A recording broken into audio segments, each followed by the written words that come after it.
Assalamualaikum warahmatullahi wabarakatuh. Selamat pagi anak-anak sekalian. Pada kesempatan kali ini kita akan belajar tentang hidrolisis garam. Kalian pasti tidak asing dengan istilah garam. Mungkin kalian sudah mengenal garam ini. Ini adalah salah satu contoh garam yang akan kita pelajari. Garam sendiri dalam istilah kimia disebutkan sebagai senyawa yang dihasilkan dari reaksi antara asam dengan basa. Reaksi pembentukan dari garam secara umum dapat dituliskan sebagai berikut ini, yaitu antara asam ditambah dengan basa akan menghasilkan garam ditambah dengan air atau H2O. Contoh dari reaksi pembentukan garam yaitu asam, di sini kita punya HCl ditambah dengan basa yaitu NaOH yang akan menghasilkan NaCl ditambah dengan air atau H2O seperti ini. Penulisan reaksi pembentukan garam dari asam dan basa bisa dituliskan sebagai berikut ini. Secara umum, asam jika direaksikan dengan basa akan menghasilkan garam dan H2O atau air. Contoh penulisan reaksi asam dan basa ini saya contohkan antara HF atau asam fluorida dengan LiOH atau litium hidroksida sebagai basanya. Di sini HF akan terionisasi di dalam air menghasilkan ion H+ dan F-. Sedangkan LiOH di dalam air akan terionisasi menjadi Li+ ditambah dengan OH-. Lalu H+ dan OH- akan berikatan membentuk H2O, sedangkan litium dan fluorin, ion litium dan ion fluorin ini akan berikatan membentuk garam LiF. Oke, contoh lain dari reaksi antara asam basa yang menghasilkan garam dan air yaitu antara H2SO4 atau yang kita kenal dengan asam sulfat ditambah dengan natrium hidroksida atau NaOH. Di sini H2SO4 ini akan menghasilkan ion H+ yaitu 2H+ ditambah dengan SO4 2-. Sedangkan NaOH akan terionisasi menjadi Na+ ditambah dengan OH-. Nah, nanti reaksi jadinya adalah H+ akan berikatan dengan OH- membentuk H2O, sedangkan SO4 2- akan berikatan dengan Na+ menghasilkan Na2SO4.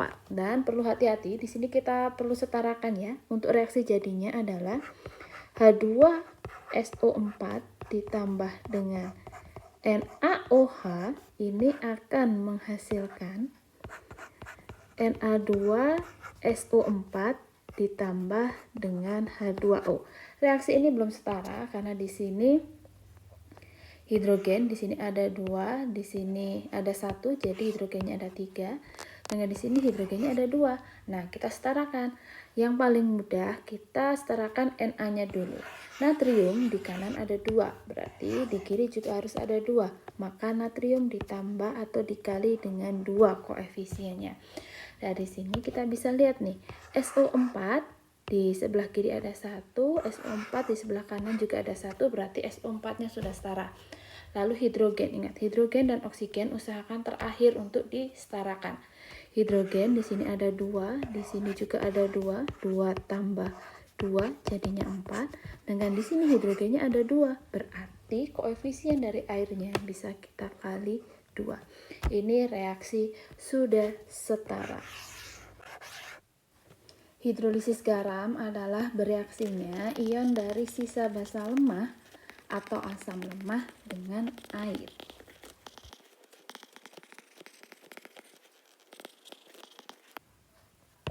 Sehingga dapat diartikan bahwa yang dapat mengalami hidrolisis itu adalah garam-garam yang memiliki sisa dari basa lemah atau asam lemah.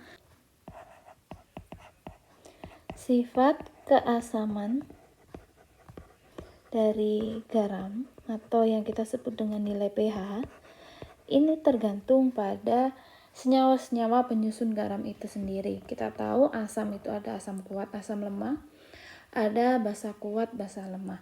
Nah, pH-nya tergantung dari sifat asam dan basa penyusun garam tersebut. Jadi dari sini sifat-sifat garam dibagi berdasarkan hal-hal berikut ini. Yang pertama, garam yang berasal dari asam kuat ditambah dengan basa kuat.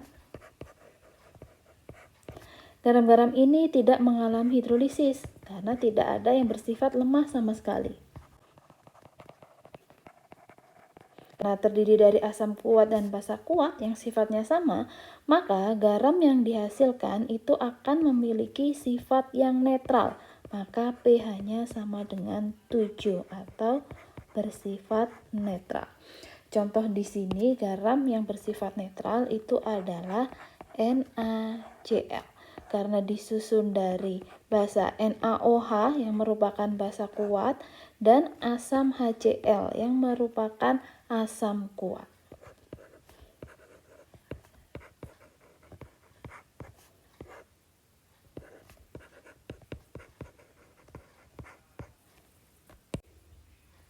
Sifat garam yang kedua itu adalah garam yang tersusun dari asam kuat ditambah dengan basa lemah. Nah, ini yang kuat pasti yang menang, maka nanti garamnya ini akan bersifat asam.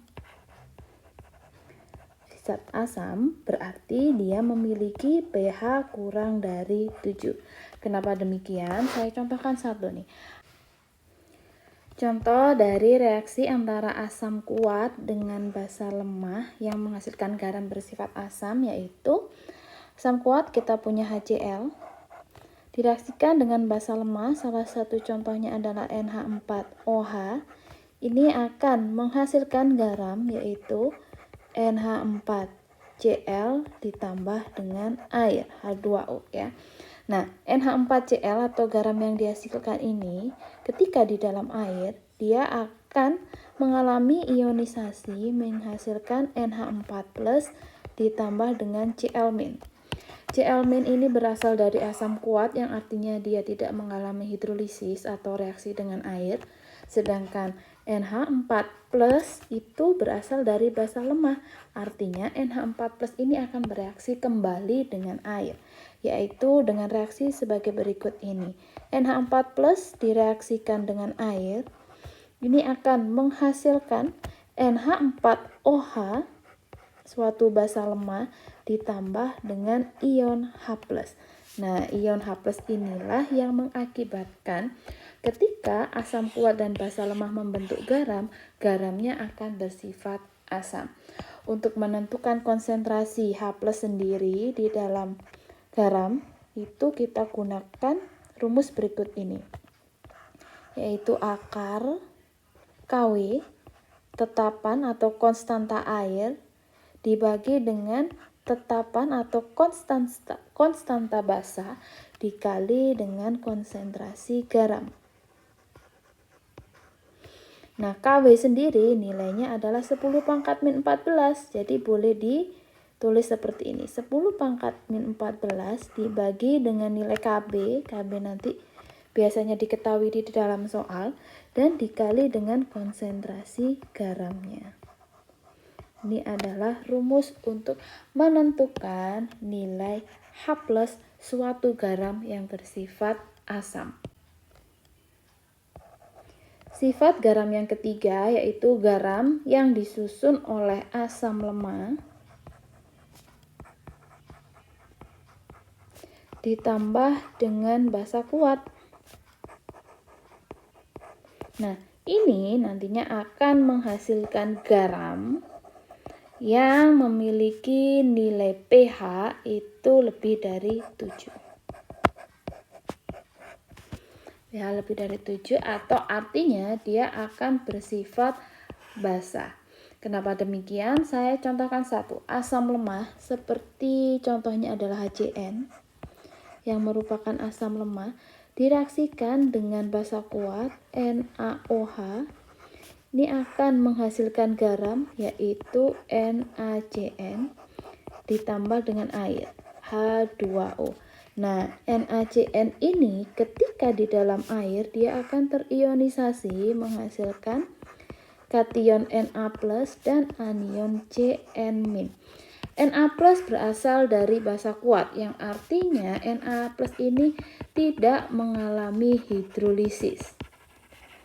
Sedangkan Cn- berasal dari asam lemah, berarti dia mengalami hidrolisis atau reaksi kembali dengan air dengan reaksi sebagai berikut ini.